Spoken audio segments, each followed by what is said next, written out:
नमस्कार बच्चों, आइए आज हम देखेंगे अर्थशास्त्र की प्रकृति अर्थात स्वभाव के बारे में। अर्थशास्त्र एक विज्ञान है और अर्थशास्त्र एक कला है और अर्थशास्त्र विज्ञान और कला दोनों हैं। आइए देखते हैं, क्या अर्थशास्त्र एक विज्ञान है?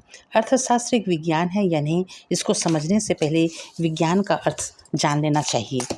किसी भी विषय के क्रमबद्ध ज्ञान को विज्ञान कहते हैं, जो कारण एवं परिणाम के बीच संबंध स्थापित करता है।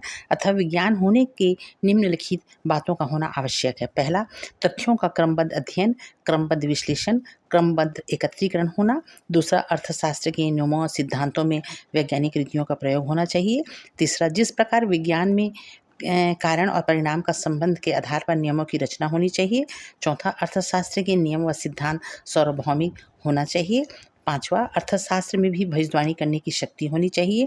छठवां, अर्थशास्त्र में मुद्रा के मापदंड परिणामों को निश्चित करने की क्षमता होनी चाहिए। आइए अब देखते हैं, क्या अर्थशास्त्र एक कला है? अर्थशास्त्र को विज्ञान मानने के उपरांत यह प्रश्न उत्पन्न होता है, क्या अर्थशास्त्र एक कला है? क्या कला है? क्या उसका आशय जानना आवश्यक है। किसी कार्य को सर्वोत्तम ढंग से करना ही कला है।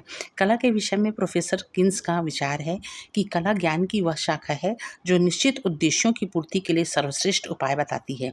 विज्ञान तथा तथ्यों एवं सिद्धांतों की व्याख्या की जाती है तथा कला द्वारा इन तथ्यों और सिद्धांतों को व्यावहारिक रूप प्रदान किया जाता है। अर्थशास्त्र में आदर्श आर्थिक स्थिति को प्राप्त करने के लिए उपयोग में आने वाले साधनों का ज्ञान भी प्राप्त करते हैं। इस प्रकार हम कह सकते हैं कि अर्थशास्त्र एक कला है। आइए देखते हैं, अर्थशास्त्र विज्ञान और कला दोनों हैं।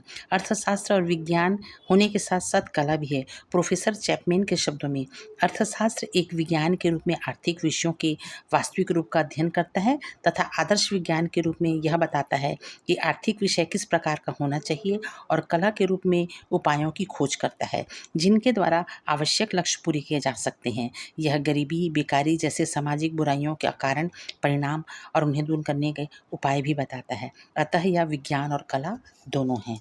धन्यवाद बच्चों।